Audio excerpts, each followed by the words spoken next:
Friends ఈ వీడియోకి నేను 10,000 లైక్స్ ఎక్స్పెక్ట్ చేస్తున్నాను. సో ప్రతి ఒక్కరు కూడా తప్పకుండా లైక్ చేసిన తర్వాత వీడియో చూడండి. ఒకవేళ నచ్చకపోయినట్టయితే లాస్ట్లో ఆ లైక్ తీసేసేయండి. కానీ డెఫినెట్గా ప్రతి ఒక్కరు కూడా లైక్ చేసిన తర్వాతే వీడియో చూడండి. అండ్ అలాగే ఇప్పటివరకు ఎవరైనా సబ్స్క్రైబ్ చేసుకోకపోతే ఇప్పుడే సబ్స్క్రైబ్ చేసుకోండి. అలాగే పక్కన ఉన్న బెల్ ఐకాన్ క్లిక్ చేయండి. ఇలాంటి ఇంట్రెస్టింగ్ వీడియోస్ని మిస్ అవ్వకుండా చూడొచ్చు. అలాగే ఎవరైనా మన ఛానల్కి సపోర్ట్ చేయాలనుకుంటే కింద సబ్స్క్రైబ్ బటన్ పక్కన జాయిన్ బటన్ ఉంటుంది. దాని మీద క్లిక్ చేసి మెంబర్షిప్ తీసుకుని కూడా మన ఛానల్కి సపోర్ట్ చేయొచ్చు. లేదంటే వీడియో మొత్తం చూసిన తర్వాత కింద లైక్ షేర్ బటన్ పక్కన థ్యాంక్స్ బటన్ ఉంటుంది. దాని మీద క్లిక్ చేసి కూడా మీకు తోచిన అమౌంట్తో నాకు సపోర్ట్ చేయొచ్చు. Thanks for your support in advance. Let's get into the video. ఇది ఒక గోస్ట్ స్టోరీ. ఇప్పటికీ కూడా అసలు ఏమాత్రం ఎండింగ్ అంటూ లేని గోస్ట్ స్టోరీ. ఇప్పటికీ కూడా మిస్టరీగా మిగిలిపోయిన ఒక షిప్ యొక్క స్టోరీ. ఆ షిప్ పేరే మేరీ సెలెస్టే. అండ్ దీని యొక్క కథ మొత్తంగా కూడా ట్రాజడీగానే కనిపిస్తూ ఉంటుంది. ఈ మేరీ సెలెస్టే అనేది ఒక వుడెన్ షిప్. ఇది నీటి లోపల తప్పిపోయింది. ఇప్పటి వరకు దీనిలో ఉన్న క్రూ మెంబర్స్ ఏమయ్యారనేది ఎవరికి కూడా పూర్తిగా తెలియలేదు. ఇది యూరోప్ యొక్క తీర ప్రాంతానికి వెళుతున్న సమయంలో ఇది కనిపించకుండా మాయమైపోయింది. అప్పటి నుంచి దీని చుట్టూ ఎన్నో మిస్టరీలు అలుముకున్నాయి, ఎన్నో వెన్నుపోట్లు అలుముకున్నాయి, ఎన్నో దెయ్యాల కథలు అలుముకున్నాయి. సో ఎన్నో కథల యొక్క కలయికే ఈ మేరీ సెలెస్టే. దీని యొక్క గోస్ట్ స్టోరీ గురించి తెలుసుకునే ముందు ఫస్ట్ ఆఫ్ ఆల్ ఈ షిప్ యొక్క అసలు చరిత్ర గురించి కూడా తెలుసుకోవాల్సి ఉంటుంది. ఈ మేరీ సెలెస్టే అనే షిప్ ఎప్పుడూ కూడా వరస్ట్ షిప్ గానో లేదంటే బ్యాడ్ లక్ షిప్ గానో పిలువబడుతూ ఉంటుంది. ఈ షిప్ని 1861లో కెనడాలోని నోవా స్కోటియా అనే ఒక ప్రాంతంలో తయారు చేశారు. అయితే ఈ షిప్ని ఫస్ట్ టైం నీటిలోకి లాంచ్ చేసినప్పుడు దీనికి వాళ్ళు పెట్టిన పేరేంటో తెలుసా? అమెజాన్. ఇది మేరీ సెలెస్టేగా మారడానికి ముందు దీని యొక్క జీవితంలో చాలా అంటే చాలా మలుపులు జరిగాయని చెప్పాలి. అండ్ చాలా మంది ఇది ఒక శపించబడిన షిప్ అని అయితే నమ్మారు. ఈ మేరీ సెలెస్టే అనేది ఒక బ్రిగాంటైన్, అంటే 2 masted వుడెన్ సెయిలింగ్ షిప్. ఇలాగా 2 పెద్ద తెరచాపలు వంటివి ఉంటాయి. వాటిని ఉపయోగించుకొని ఈ షిప్ ప్రయాణిస్తూ ఉంటుంది. అయితే మొదటి నుంచి కూడా ఈ షిప్కి ఏదో ఒక ప్రాబ్లం ఎదురవుతూనే ఉంది. దీని యొక్క మొదటి ప్రయాణంలో దీని యొక్క షిప్ క్యాప్టెన్కి చాలా ప్రాబ్లమ్స్ ఎదురయ్యాయి. ఆయనకు అసలు ఊపిరాడేది కాదు, ఫీవర్ కూడా వచ్చేసింది. అండ్ మధ్య మధ్యలో ఆయన క్రూ మెంబర్స్కి కొన్ని వేరు టిప్స్, కొన్ని వేరు సూచనలు చెబుతున్న టైంలో కూడా ఆయన కంటిన్యూస్గా దగ్గొచ్చేది. ఆ టైంలో ఆయన తన యొక్క కర్చీఫ్ని నోటికి అడ్డుగా పెట్టుకునేవాడు. అయితే ఆ కర్చీఫ్ని తీసిన ప్రతిసారి కూడా దానికి రక్తం అంటుకునేదని అయితే చాలామంది క్రూ మెంబర్స్ తెలియజేశారు. సో అతనికి అంతకుముందు ఏ ప్రాబ్లము లేదు. కానీ ఈ షిప్ ఎక్కగానే ఈ ప్రాబ్లం వచ్చిందంటే డెఫినెట్గా ఈ షిప్లో ఏదో ప్రాబ్లం ఉందని అయితే అప్పట్లోనే చాలామంది అనుకున్నారు. కానీ ఎవరు కూడా దీన్ని అంత సీరియస్ తీసుకోలేదు. కానీ ఈ అమెజాన్ షిప్ అలాగ తన యొక్క ప్రయాణాన్ని కొనసాగిస్తున్న టైంలో న్యూమోనియా కారణంగా ఆ కెప్టెన్ చనిపోవడం జరిగింది. ఇప్పటికీ కూడా అతని యొక్క ఆత్మ ఆ షిప్పులో అలా తిరుగుతూ ఉంటుందని అయితే చాలామంది అభిప్రాయపడుతూ ఉంటారు. అయితే 1867లో ఈ షిప్పులో మరొక ప్రమాదకరమైన సంఘటన అయితే జరిగింది. ఆ రోజు అమెజాన్ నోవా స్కాటియా యొక్క తీర ప్రాంతం వైపు ప్రయాణిస్తూ ఉంది. ఆ టైంలో ఈ షిప్ యొక్క అడుగు భాగం దగ్గర చిన్న క్రాక్స్ వచ్చాయి. అండ్ ఇమీడియట్గా ఆ షిప్ని ఒడ్డుకు తీసుకొని వచ్చేసి రిపేర్ చేయించారు. అయితే ఈ సంఘటన జరిగిన వెంటనే ఈ షిప్ మరొక ఇంగ్లీష్ ఛానల్ షిప్ని ఢీకొట్టింది. అండ్ ఆ టైంలో కూడా దీనికి చాలా పెద్ద మొత్తంలో డ్యామేజ్ అయితే జరిగాయి. సో ఈ షిప్కి శాపం విధింపబడిందని అయితే చాలామంది అనుకుంటూ ఉండడంతో ఈ షిప్ యొక్క ఓనర్స్ దీన్ని ఏం చేయాలో తెలియక ఒక అమెరికన్కి అమ్మేశారు. ఆ అమెరికన్ పేరు రిచర్డ్ డబ్ల్యూ హెయిన్స్. ఈ రిచర్డ్ డబ్ల్యూ హెయిన్స్ అనే పర్సనే ఈ షిప్కి అమెజాన్ అన్న పేరును తీసేసి మేరీ సెలెస్టే అనే పేరును అయితే పెట్టడం జరిగింది. అండ్ ఇన్ఫాక్ట్ అతను దీనికి చాలా స్ట్రక్చరల్ చేంజెస్ కూడా చేశాడు. అంటే సముద్రంలో కొంచెం ప్రశాంతంగా వెళ్ళడం కోసం. అండ్ ఇన్ఫాక్ట్ అతనికి కూడా చాలా పీస్ ఆఫ్ మైండ్ అంటే ఇష్టం. సో దీంట్లో చాలా ప్రశాంతంగా ట్రావెలింగ్ చేయడం కోసం కూడా అతను చాలా మార్పులు అయితే చేశాడు. బట్ అయినప్పటికీ కూడా ఈ షిప్కి ఎదురయ్యే ప్రాబ్లమ్స్ అయితే మాత్రం ఆగలేదు. సో ఇతను కూడా ఇంక చేసేదేమీ లేక ఈ మేరీ సెలెస్టేని ఇంకొకరికి అమ్మేయాలని నిర్ణయించుకున్నాడు. అప్పుడు అతని దగ్గర నుంచి కెప్టెన్ అయిన బెంజమిన్ స్పూనర్ బ్రిగ్స్ అనే ఒక వ్యక్తి దీన్ని కొనుగోలు చేశాడు. అతని యొక్క కమాండ్లో ఉన్నప్పుడే ఈ షిప్ కనిపించకుండా మాయమైపోయి ఆ తర్వాత ఇది కనిపించినా కూడా దీని యొక్క క్రూ మెంబర్స్ అసలు ఏమాత్రం కనిపించకుండా పోయారు. ఆ రోజు డేట్ నవంబర్ 7, 1872 మేరీ సెలెస్టే తన యొక్క ప్రయాణాన్ని న్యూయార్క్ హార్బర్ నుంచి ఇటలీలోని జెనోవా అనే ఒక ప్రాంతానికి మొదలుపెట్టింది. అప్పుడు ఆ షిప్లో మొత్తంగా 10 మంది ఉన్నారు. అందులో కెప్టెన్ బెంజమిన్ స్పూనర్ బ్రిగ్స్ ఉన్నాడు, అతని భార్య ఉంది, అలాగే అతని 2 ఏళ్ల కూతురైన సోఫియా ఉంది. 7 క్రూ మెంబర్స్ ఉన్నారు. అండ్ ఈ షిప్లో 1700 barrels ఆఫ్ క్రూడ్ ఆల్కహాల్ కూడా ఉంది. దీన్ని వాళ్ళు యూరోప్కి తీసుకొని వెళ్తూ ఉన్నారు. అయితే ఈ షిప్ న్యూయార్క్ నుంచి తన యొక్క ప్రయాణాన్ని మొదలు పెట్టినప్పుడు ఇది నార్మల్గానే ఉంది. కానీ ఆ తర్వాత మాత్రం ఇందులో ఉన్న క్రూ మెంబర్స్ని ఎప్పుడూ మరెవ్వరూ కూడా చూడలేదు. ఈ మేరీ సెలెస్టే ఓపెన్ అట్లాంటిక్లో ప్రయాణించింది. అండ్ కొన్ని ఎవిడెన్స్ల ప్రకారం కెప్టెన్ యొక్క లాగ్స్ ఏవైతే తర్వాత రికవర్ అయ్యాయో వాటి యొక్క ప్రకారం అసలు ఏమాత్రం మిస్టేక్ జరగలేదు. కానీ ఈ షిప్ కనిపించకుండా పోయింది. ఆ తర్వాత డిసెంబర్ 4, 1872న ఈ మేరీ సెలెస్టేని అజోర్స్ యొక్క తీర ప్రాంతానికి దగ్గరలో ఈ అజోర్స్ అనేది ఒక ఐలాండ్. ఇది పోర్చుగల్కి సుమారుగా 930 మైళ్ళ దూరంలో ఉంటుంది, అంటే 1500 కిలోమీటర్ల దూరంలో ఉంటుంది. ఆ ప్రాంతంలో ఈ మేరీ సెలెస్టిన్ నీటి మీద కనిపించింది. కానీ దీంట్లోని క్రూ మెంబర్స్ అందరూ కూడా మాయమైపోయారు. ఈ మేరీ సెలెస్టిన్ కనిపెట్టిన బ్రిటిష్ వెజల్ పేరు డై గ్రేషియా. దీని యొక్క కెప్టెన్ పేరు డేవిడ్ మోర్ హౌస్. ఈ డేవిడ్ మోర్ హౌస్ తన యొక్క క్రూ మెంబర్స్తో కలిసి దీన్ని మొదటిసారి చూసినప్పుడు ఈ మేరీ సెలెస్టే అసలు ఎవరితోని సంబంధం లేకుండా ఇష్టం వచ్చినట్టుగా నీటి లోపల ప్రయాణిస్తూ వెళ్ళిపోతుందని తెలియజేశాడు. అండ్ సముద్రపు నీరు దాన్ని ఎటు తీసుకొని వెళితే అటు వెళుతున్నట్టుగా ఉందని అయితే వాళ్ళకి అర్థమైంది. సో మోర్ హౌస్ తమ యొక్క డే గ్రేషియాని ఆ షిప్కు దగ్గరగా తీసుకొని వెళ్ళి తన యొక్క క్రూ మెంబర్స్ అందరినీ కూడా ఆ షిప్లోకి పంపించాడు. అయితే లోపలికి వెళ్ళిన వాళ్ళకి లోపల ఉన్న క్రూ మెంబర్స్ అందరూ కూడా కనిపిస్తారని అనుకుంటే వాళ్ళకి లోపల ఎవ్వరూ కనిపించలేదు. మొత్తం అంతా కూడా ఖాళీగానే ఉంది, షిప్ అంతా ఖాళీగానే ఉంది. కానీ ఆశ్చర్యకరమైన విషయం ఏంటి అంటే వాళ్ళంతా మాయమైపోయారు అనడానికి అక్కడ ఏదైనా దాడి కానీ ఏదైనా గొడవ కానీ జరిగినట్టుగా కూడా అసలు ఏమాత్రం సంకేతాలు అయితే లేవు. కానీ క్రూ మెంబర్స్ మాత్రం మొత్తంగా మాయమైపోయారు. ఆ షిప్లో ఉన్న కార్గోని కనీసం టచ్ కూడా చేయలేదు. మొత్తం ఆ ఆల్కహాల్ అంతా కూడా అలాగే ఉంది, కొంచెం కూడా మిస్ అవ్వలేదు. నావిగేషన్ ఇన్స్ట్రుమెంట్స్ ఇప్పటికీ కూడా పనిచేస్తున్నాయి, అవి కూడా పర్ఫెక్ట్గానే చూపిస్తున్నాయి ఆల్మోస్ట్. అయితే దీన్ని చూసిన కొంతమంది బ్రిటిష్ షిప్ క్రూ మెంబర్స్ ఏమని తెలియజేశారంటే అక్కడ ఉన్న ఆల్కహాల్ డ్రమ్స్లో కొన్ని అయితే విరిగిపోయి కనిపించాయి. అలాగే అక్కడ ఉండాల్సిన లైఫ్ బోట్స్లో ఒక లైఫ్ బోట్ మిస్ అయిందని తెలియజేశారు. అండ్ ఆ షిప్కి ఒక తాడు కట్టి ఉంది, ఆ తాడు నీటి లోపల కొంత దూరం వరకు వెళ్ళేటట్టుగా ఉందని అయితే తెలియజేశారు. అంటే సుమారుగా ఒక 3.5 అడుగుల పొడవు వరకు ఉంది ఆ తాడైతే, అంతే. ఇవి తప్ప ఇంకేమీ లేవు. అండ్ ఆ షిప్ యొక్క కింద భాగంలో వాటర్ పంప్ ఒకటి విరిగిపోయి కనిపించింది. సో దాని కారణంగా నీళ్లు కొంతవరకు ఆ షిప్లోకి ఎంటర్ అయిపోయి కూడా కనిపించాయి. ఆ వాటర్ పంప్ పనిచేయకపోవడం వల్ల ఆ వాటర్ బయటకు అయితే వెళ్ళలేదు. ఈ షిప్లో దొరికిన డాక్యుమెంట్స్ ప్రకారంగా చూసినట్టయితే లోపల మనుషులు ఎవరూ లేకుండా మేరీ సెలెస్టే సుమారుగా 11 రోజుల పాటు ఆ సముద్రం మీద అలా ప్రయాణిస్తుందని తెలుసుకున్నారు. అండ్ ఫుడ్, వాటర్ ఇవన్నీ కూడా అక్కడ సేమ్ యాజ్ టీ స్టోర్ చేయబడి ఉన్నాయి. వాటిని ఎవరు కూడా కనీసం టచ్ కూడా చేయలేదు. కానీ వాళ్ళంతా కూడా ఏమైపోయారనే దానికోసం ఒక్క చిన్న క్లూ కూడా దొరకలేదు మనకి. కొంతమంది ఏమంటారంటే వాళ్ళందరూ కూడా చనిపోయారు, వాళ్ళందరి యొక్క ఆత్మలు ఇప్పుడు ఆ షిప్లోనే తిరుగుతూ ఉన్నాయని అయితే తెలియజేస్తున్నారు. బట్ అది ఎంతవరకు వాస్తవం అనేది మనకు కూడా తెలియదు. అయితే డే గ్రేషియా మనుషులు ఏం చేశారంటే ఆ మేరీ సెలెస్టేని మెయిన్లాండ్ యూరోప్కి తీసుకుని వెళ్ళారు. వన్స్ అక్కడ తీసుకుని వెళ్ళిన తర్వాత కెప్టెన్ మోర్ హౌస్ అక్కడ ఉన్న అటార్నీ జనరల్ని కాంటాక్ట్ అయ్యాడు. అతని పేరు ఫ్రెడరిక్ సాలిఫ్లడ్. ఇతను లండన్ యొక్క అటార్నీ జనరల్. సాధారణంగా ఏంటంటే మేరీటైమ్ లాస్ ప్రకారం ఇలాగా వెలివేయబడిన షిప్పు లేదంటే ఏదైనా ప్రమాదానికి గురైన షిప్పు కనుక వేరే షిప్పు వాళ్ళకి కనుక కనబడినట్టయితే దాంట్లో ఉన్న వస్తువులన్నింటినీ కూడా క్లెయిమ్ చేసుకోవడానికి ముందు వాళ్ళు అక్కడ గవర్నమెంట్ యొక్క పర్మిషన్ అయితే తీసుకోవాల్సి ఉంటుంది. అంటే ఆ గవర్నమెంట్ వాళ్ళు ఏంటంటే ఆ షిప్ యొక్క విషయంలో ఎటువంటి ఫౌల్ ప్లే జరగలేదని, ఎటువంటి రాంగ్ ఇన్సిడెంట్ జరగలేదని నిర్ణయించుకున్న తర్వాతే ఆ షిప్ని అందరికీ అప్పచెబుతారు. సో అప్పుడు దాంట్లో ఉన్న వస్తువులన్నీ కూడా పంచుకోవచ్చు అనమాట. సో అందుకని అథారిటీస్ వాళ్ళు చాలా వరకు ఇన్వెస్టిగేట్ చేశారు. వాళ్ళ యొక్క ఇన్వెస్టిగేషన్ పూర్తయ్యేంత వరకు మోర్ హౌస్ వాళ్ళు ఇన్సూరెన్స్ మనీని కలెక్ట్ చేసుకోవడానికి లేదు. అలాగే లోపల ఉన్న వస్తువుల్ని కానీ లోపల ఉన్న కార్గోని కానీ ఏమాత్రం సొంతం చేసుకోవడానికి అయితే లేదు. అయితే ఫ్రెడరిక్ సాలిఫ్లడ్ వెంటనే ఇన్వెస్టిగేషన్ స్టార్ట్ చేయించాడు మేరీ సెలెస్టే విషయంలో. 3 ఏళ్ల పాటు ఇన్వెస్టిగేషన్ చేసిన తర్వాత అటార్నీ జనరల్ ఒక విషయానికి అయితే కన్క్లూషన్కి వచ్చారు. ఏమనంటే ఎటువంటి ఫౌల్ ప్లే జరగలేదు, డే గ్రేషియా గ్రూప్కి దీనికి సంబంధం లేదని తెలియజేశారు. కాకపోతే సాల్వాజర్స్కి పేమెంట్ అయితే వచ్చింది కానీ పూర్తి స్థాయిలో రాలేదు. అంటే ఇప్పటికీ కూడా కొంతమంది ఏమని నమ్ముతూ ఉన్నారంటే అక్కడ officials day gratia crew members పూర్తి స్థాయిలో ఇన్నోసెంట్ అయితే కాదు, వాళ్ళకి డెఫినెట్గా ఏదో ఒక విషయం అయితే తెలుసని అయితే నమ్ముతూ ఉన్నారు. బట్ దాన్ని నిరూపించడానికి ఎవరి దగ్గర ఆధారాలు లేవు కాబట్టి వాటిని కొట్టిపడేశారు. అప్పటి నుంచి ఈ మేరీ సెలెస్టీకి సంబంధించి ఎన్నో థియరీస్ అయితే బయటకు వచ్చాయి. వాటిలో ఏ థియరీ కూడా కరెక్ట్ కాదు అని చెప్పలేము, అలాగని కరెక్ట్ అని కూడా చెప్పలేము.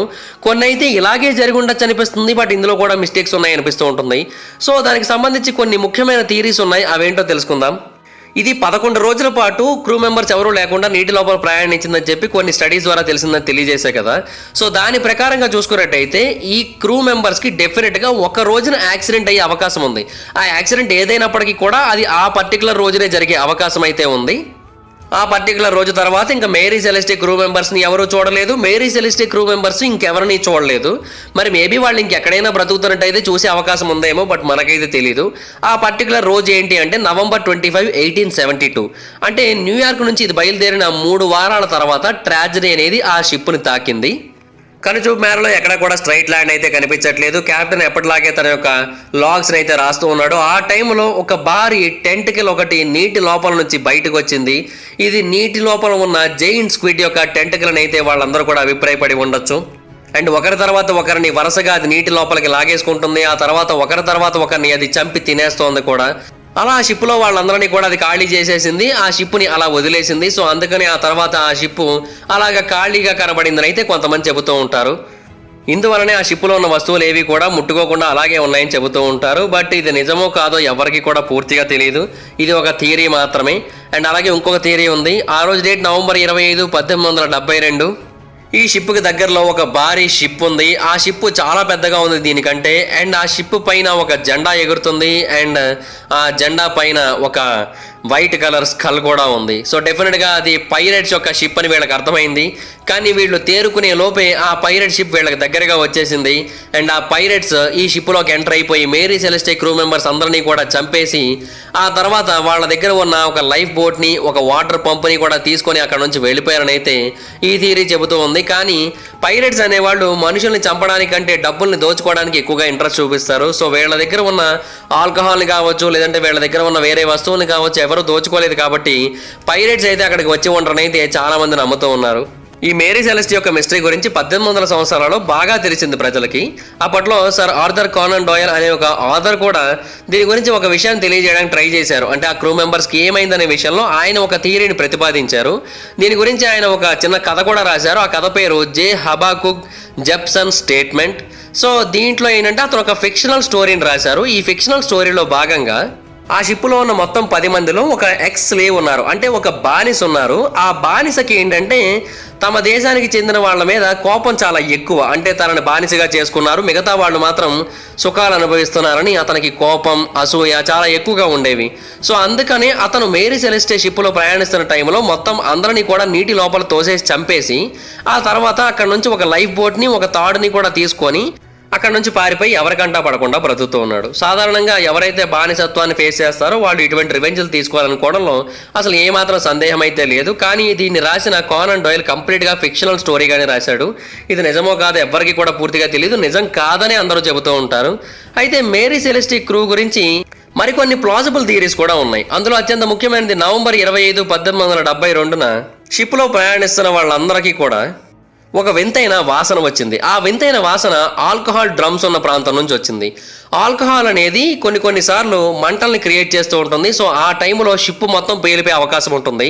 సో ఆల్కహాల్ యొక్క ఫ్యూమ్స్ వాసన ఎప్పుడైతే బయటకు వచ్చిందో వెంటనే క్యాప్టెన్ షిప్ మొత్తాన్ని కూడా ఖాళీ చేసేయమని మొత్తం అందరికీ కూడా ఆర్డర్ అయితే ఇచ్చాడు. సో మొత్తం అందరూ కూడా ఒక లైఫ్ బోట్ని తీసుకొని ఆ లైఫ్ బోట్లో బయటికి అయితే వచ్చేసి మళ్ళీ ఈ షిప్ నుంచి ఎక్కువ దూరం వెళ్ళొద్దన్న ఉద్దేశంతో ఈ షిప్కి, ఆ లైఫ్ బోట్కి తాడు కట్టుకొని అక్కడే ఉన్నారని అయితే ఈ థియరీ చెబుతుంది.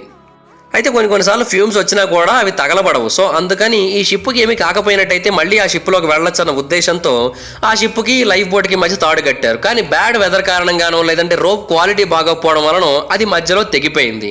దాని కారణంగా ఈ షిప్ అలాగా ఎటేటో వెళ్ళిపోయింది. అండ్ ఆ లైఫ్ బోట్ కూడా ఎటేటో వెళ్ళిపోయింది. అండ్ కొద్ది రోజుల పాటు ఆ లైఫ్ బోట్లో ప్రయాణించిన తర్వాత వాళ్ళు చనిపోయారనేది అయితే ఈ థియరీ. ఆ తర్వాత మేరీ సెలెస్టే మనకు కనబడిందని అయితే తెలియజేస్తూ ఉంటారు. అయితే మరొక థియరీ కూడా ఉంది. అదేంటంటే కొన్ని ఆల్కహాల్ డ్రమ్స్ ఖాళీగా ఉన్నాయని తెలియజేసే కదా. సో ఆ షిప్లో ఉన్న క్రూ మెంబర్స్ అందరూ కూడా ఒక రోజు రాత్రి ఆ ఆల్కహాల్ డ్రమ్స్ నుంచి కొంత ఆల్కహాల్ని తీసుకొని తాగారు. అండ్ మెల్లిమెల్లిగా అందరికీ కూడా బాగా ఎక్కేసింది. ఆ టైంలో అందరూ కూడా విపరీతంగా గొడవ పడ్డారు. అండ్ ఆ టైంలో ఆ షిప్కి పాత క్యాప్టెన్ ఎవరైతే ఉన్నారో ఆ క్యాప్టెన్ యొక్క పద్ధతి వాళ్ళకి ఎవరికి నచ్చట్లేదు అనే విషయాన్ని కూడా వాళ్ళు డిస్కస్ చేసుకొని ఇంకా ఈ క్యాప్టెన్తో కరెక్ట్ కాదు, మనలో ఎవరో ఒకరు క్యాప్టెన్ అవ్వాలనే ఉద్దేశంతో వాళ్ళలో ఒకరిని క్యాప్టెన్గా డిసైడ్ చేసుకొని క్యాప్టెన్కి వ్యతిరేకంగా గొడవ పడి క్యాప్టెన్ని, అతని ఫ్యామిలీ మెంబర్స్ని కూడా నీటి లోపల తోసేసి ఆ తర్వాత వీళ్ళు ఈ షిప్ని నడపడం మొదలుపెట్టారు. కానీ వీళ్ళకి నావిగేషన్ గురించి ఇన్ఫర్మేషన్ లేదు, అలాగే షిప్ క్యాప్టెన్గా ఎలా పనిచేయాలో కూడా తెలియదు. సో దాని కారణంగా క్రూ మెంబర్స్ ఆ షిప్ను నడపలేకపోయారు. దాని కారణంగా ఈ షిప్ నీటిలో మునిగిపోయే స్టేజ్కి అయితే వచ్చింది.